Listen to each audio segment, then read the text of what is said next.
Hello दोस्तों, welcome to my YouTube channel. आज विश्व इतिहास में तुर्की साम्राज्य पढ़ने वाले हैं, तो शुरू करते हैं।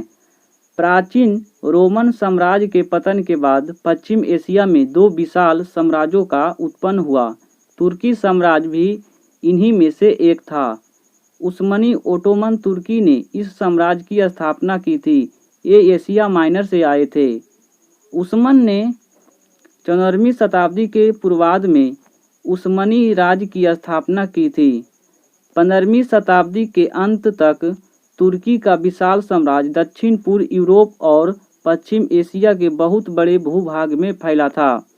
यूरोप के बाहर एशिया माइनर, पैलेस्टाइन और मेसोपोटामिया, आर्मेनिया और अरब सागर भी तुर्क साम्राज्य के में सम्मिलित थे। अफ्रीका में मिस्र से लेकर अल्जीरिया तक तुर्की साम्राज्य था। तुर्की साम्राज्य का शासक सुल्तान कहलाता था। संसार के अधिकार मुसलमान उसे धर्मगुरु या खलीफा मानते थे। यूरोप के ईसाई राज्यों के विरोध से 17वीं शताब्दी तक तुर्की साम्राज्य का विस्तार रुक गया और इसका पतन होने लगा। ओटोमन साम्राज्य के पतन 19वीं सदी के शुरुआत में ही होनी शुरू हो गई, जो कि प्रथम विश्व युद्ध में तुर्की की पराजय के बाद पूर्ण पतन हो गई। 19वीं शताब्दी के प्रारंभ में तुर्की को यूरोप का मरीज कहे जाने लगा था। तुर्की साम्राज्य में रहने वाले विभिन्न जातियां 19वीं सदी के प्रारंभ में स्वतंत्र होने के लिए विद्रोह कर रही थी, तो दूसरी तरफ तुर्की शासकों ने अयोग्यता का फायदा उठाकर यूरोप के विभिन्न राष्ट्रों तुर्क साम्राज्य के बड़े भूभाग को हड़पने में लगे थे। यूरोप के मरीज बने तुर्की को संजीवनी देने के लिए तुर्की के राष्ट्रवादियों ने तत्कालीन सुल्तान अब्दुल हमीद द्वितीय के निरंकुश शासन के विरुद्ध युवा तुर्क आंदोलन छेड़ दिया। तुर्की में 1889 ईस्वी में एकता और प्रगति समिति का गठन हुआ। 1902 ईस्वी में पेरिस में ओटोमन साम्राज्य के उत्तरवादियों ने एक सम्मेलन कर 1876 में संविधान को लागू करने का प्रस्ताव रखा। देश में कई क्रांतिकारी दल बने। इसका उद्देश्य राजतंत्र को समाप्त कर देश में गणतंत्र की स्थापना करना था। मुस्तफा कमाल पाशा ने युवा तुर्क आंदोलन का नेतृत्व किया। उसने वतन नामक संगठन की स्थापना की। तुर्की की सेना भी सुल्तान से असंतुष्ट थी। 1907 ईस्वी में सैनिक विद्रोह से तुर्की में क्रांति की शुरुआत हुई।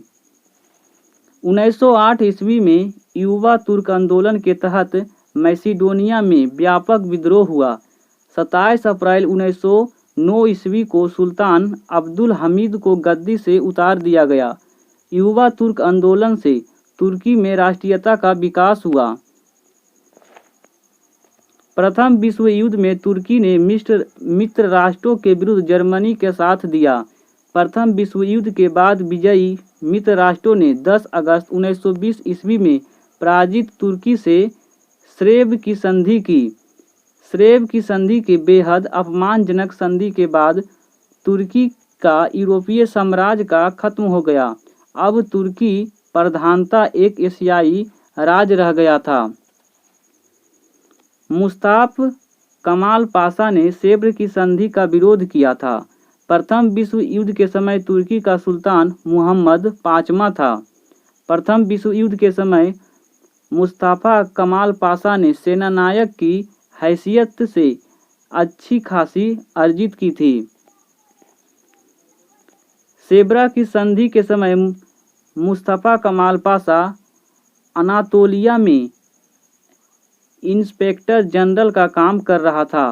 मुस्तफा कमाल पाशा को तुर्क लोग आतातुर्क यानी तुर्की का पिता कहते थे। आधुनिक तुर्की का निर्माता मुस्तफा कमाल पाशा को माना जाता है। मुस्तफा कमाल पाशा का जन्म 19 मई 1891 में सेनेलिक नामक शहर के एक साधारण परिवार में हुआ था। इसके पिता का नाम अली राजा था। 24 वर्ष की आयु में मुस्तफा ने अपनी सैनिक की शिक्षा पूरी की। मुस्तफा पर फ्रांस के क्रांतिकारियों के राजनैतिक दर्शन का गहरा प्रभाव छाया हुआ था। सेनापति के रूप में मुस्तफ़ा ने गोलीपोती युद्ध में शानदार सफलता अर्जित की थी। मुस्तफ़ा तुर्की के भ्रष्ट शासन में परिवर्तित चाहता था। मिरोवा के नेतृत्व में फ्रांस की जनता वे वहां के भ्रष्ट शासन के विरुद्ध विद्रोह किया था और असफलता भी पाई थी।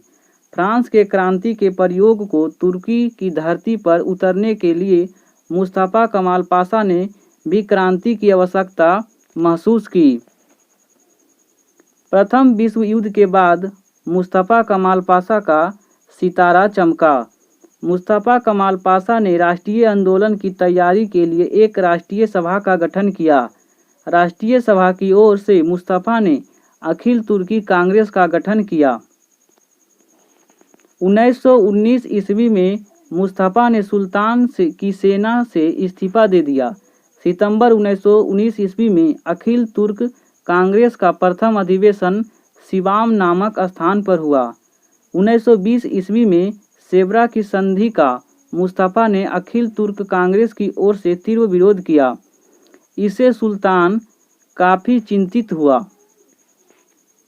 सुल्तान मुहम्मद पचमा ने मुस्तफ़ा कमाल पाशा को विद्रोह करने के आरोप में कैद करने का आदेश दिया, पर किसी सरकारी अफसर ने मुस्तफ़ा को कैद करने की हिम्मत नहीं थी।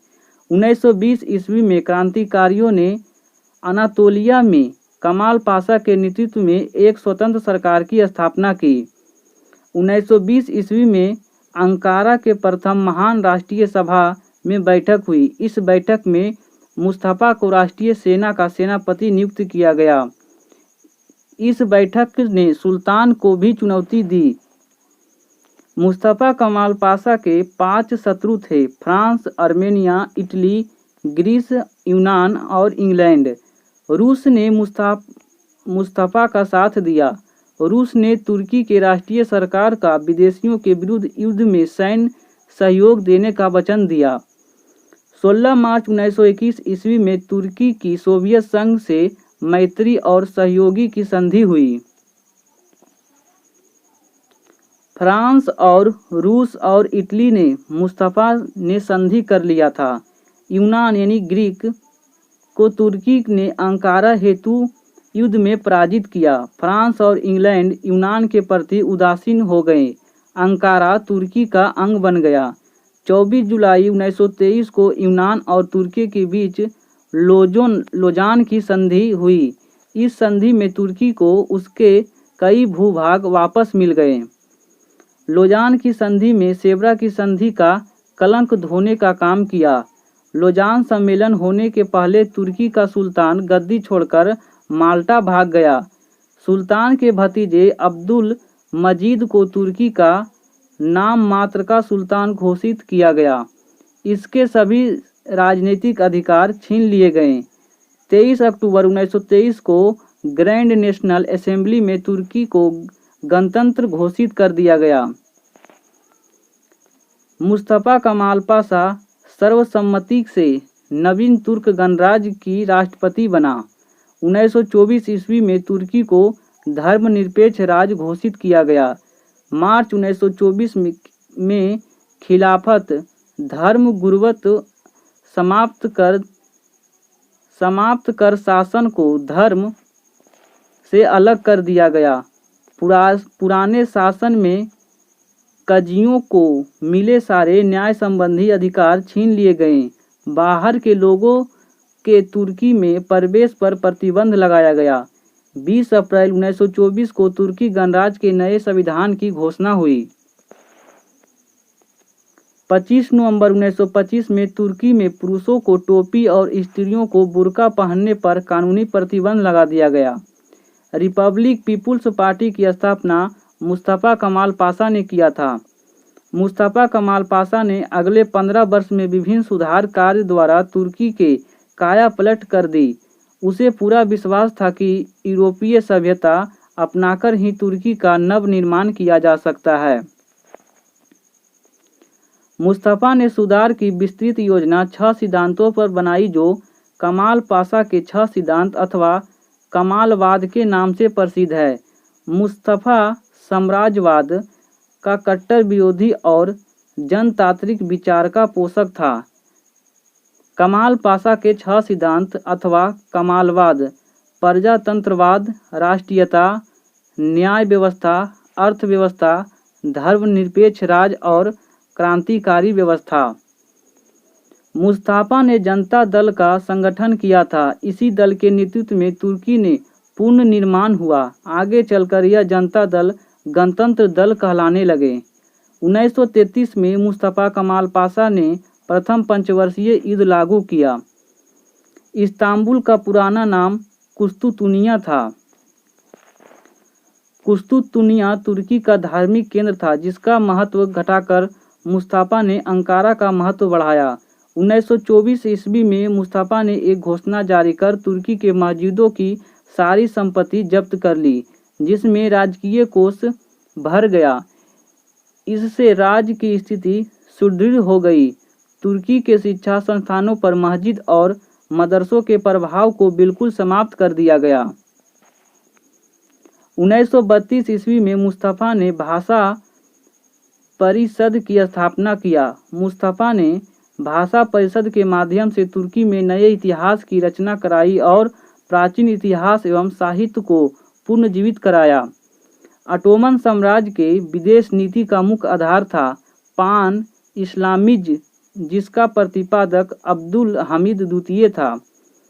मुस्तफा ने पान इस्लामिज्म का परित्याग कर धर्मनिरपेक्षता को ही अपनी गृह और वैदेशिक नीति का अधिकार बनाया।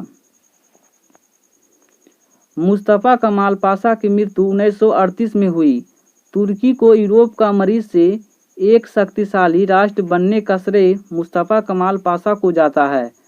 मुस्तफा कमाल पाशा के नए गणतंत्र का शासन 15 वर्ष 1923 से 38 तक चला था।